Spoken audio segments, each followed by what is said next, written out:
So today we're going to be working on the social vault, otherwise known as the monkey vault, Kong vault, or the cat pass. It's a very useful vault for passing over obstacles of an average height, so about hip height or there or thereabouts. It's very useful for situations where you want to stay straight on the exit or land precisely following the vault. The key points for this vault is a nice confident approach, maintaining that speed, split foot takeoff, solid confident contact with the wall with the hands, and appropriate exit depending on what you want to do afterwards.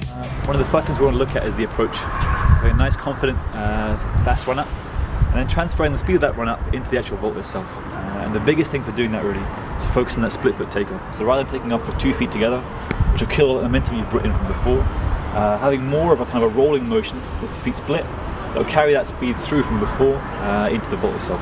That can be quite tricky in the beginning if you're very used to a 2 foot takeoff, but I'd recommend retraining it as soon as you can, because you will be able to get more distance after the vault using a split foot takeoff than with a 2 foot approach.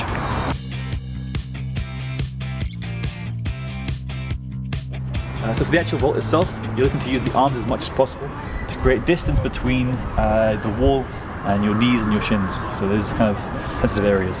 And the more you push on the wall, the more height you're going to get for after the vault, the further you will travel, and the less chance you have of touching that knee or that shin on the wall. So a nice powerful push with the arms will really help. So be aware of your spacing between the wall and you. Don't take off too close, you have much more chance of clipping a knee or a foot on the way through. Give yourself plenty of space between you and the wall and the takeoff. There's just a very slight dive into the movement rather than being too close and having to wrestle with that space in between. Just want to pay attention to different landings. So the exits might be different depending on your next movement. If you're landing on a small wall or a rail or a precise landing of some kind, you want to land both feet together on the balls of the feet. If you're using this vault as part of a route and you want to continue moving forwards afterwards, then landing on 1 foot or a split foot sort of landing will take you forwards with more speed and less hesitation.